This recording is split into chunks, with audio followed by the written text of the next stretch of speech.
पिछले अध्याय में हमने व्याख्यान बनाम चर्चा व सहजकर्ता की भूमिका के विषय में चर्चा की। इस अध्याय में हम चर्चाओं में आने वाली संभावित समस्याओं के विषय में बात करेंगे। चर्चाओं में आ सकने वाली संभावित समस्याएं। Centre for integration of research training and learning handbook में से जुलाई 2008 को लेकर संपादित व संशोधित किया गया। चर्चाओं को लगातार जारी रखने का अक्सर यह मतलब भी होता है कि उसके दौरान पैदा होने वाली समस्याओं को जितना मुमकिन हो उतनी सहजता के साथ हल किया जाए। यहां पर चर्चा के दौरान उठने वाली कुछ आम समस्याएं व उनसे निपटने के लिए कुछ सुझाव दिए गए हैं। बहुत अधिक बोलने वाले सहभागियों के लिए। चर्चा पर हावी सहभागियों को रोकने व चुप रहने वाले सहभागियों को शामिल करने का एक तरीका यह है कि चर्चा को दूसरे व्यक्ति या दूसरे प्रकरण की तरफ मोड़ दिया जाए,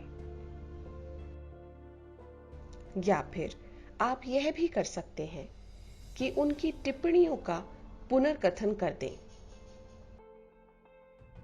और इसके साथ ही चर्चा में कुछ और चीजें शामिल कर दें।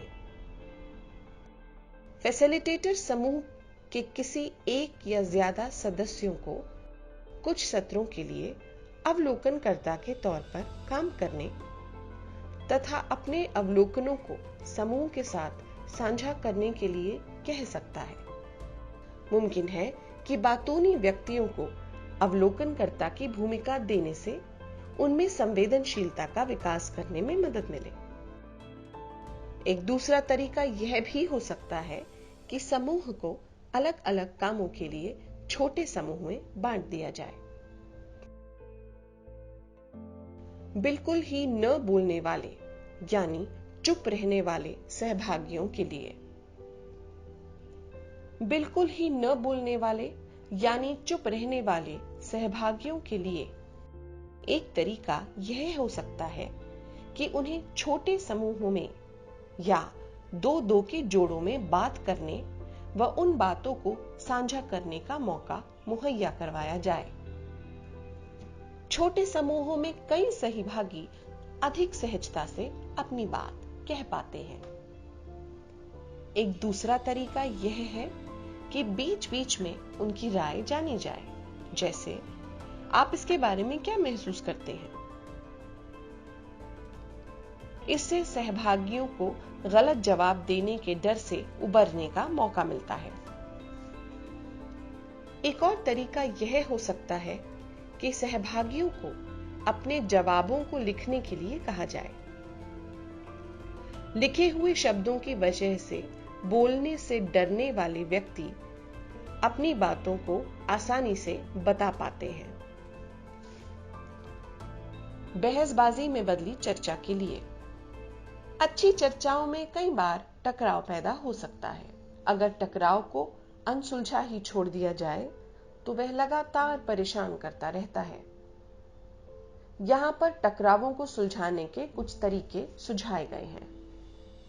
अगर हल कुछ खास तथ्यों पर निर्भर करता है तो फैसिलिटेटर सहभागियों से कह सकता है कि वे किसी लिखित सामग्री या दूसरी आधिकारिक जानकारी का संदर्भ खोजें।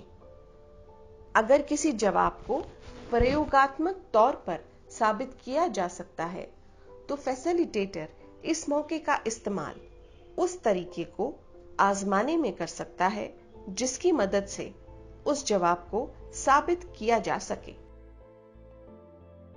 अगर सवाल किसी मूल्य से जुड़ा हो तो फैसिलिटेटर उस जवाब में शामिल मूल्यों के प्रति सहभागियों को सजग करने में उस मौके का इस्तेमाल कर सकता है। फैसिलिटेटर दोनों पक्षों के तर्कों को बोर्ड पर लिख सकता है। फैसिलिटेटर एक मॉडरेटर के तौर पर कड़ा निर्णय ले सकता है कि वह सभी एक साथ बोलने या दूसरों के बीच में बोलने से रोका जाए। वह चर्चा के नियम बनवा सकता है, जैसे व्यक्ति की जगह विचारों पर अपनी बातों को केंद्रित करना या दूसरों की बातों के प्रति आलोचनात्मक न होना। जब चर्चा पटरी से उतर जाए, कुछ फैसिलिटेटर चर्चा को पटरी पर बनाए रखने के लिए सवालों या मुद्दों की बोर्ड पर सूची बनाते हैं और साथ साथ सूची बनाते चलते हैं या चर्चा का सारांश बोर्ड पर लिखते रहते हैं। जब चर्चा पटरी से उतरने वाली हो, तब चर्चा को रोककर उस वक्त तक हुई चर्चा का सारांश सहभागियों से करवाना भी उस चर्चा को पटरी पर लाने में मददगार साबित हो सकता है। रूम टू रीड की टीम आशा करती है कि इस श्रृंखला से फैसिलिटेशन के बारे में आपको उपयोगी जानकारी प्राप्त हुई होगी, जो आगे आपके काम में आपको सहायता करेगी। धन्यवाद।